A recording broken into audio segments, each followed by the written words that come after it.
જય હિન્દ મિત્રો, welcome back to my channel.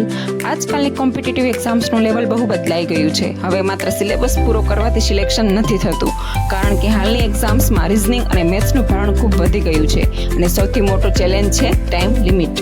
Exam હોલમાં ક્વેશ્ચન સરળ હોવા છતાં સમય એટલો ઓછો હોય છે કે ઘણા વિદ્યાર્થીઓ પેપર પૂરું પણ નથી કરી શકતા.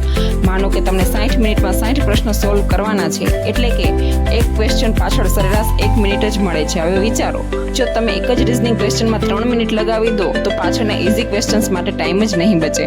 એટલા માટે આજના સમયમાં માત્ર આન્સર આવડવો પૂરતો નથી, સ્પીડ પ્લસ અક્યુરસી બંને જરૂરી છે અને એ આવે છે માત્ર પ્રેક્ટિસથી.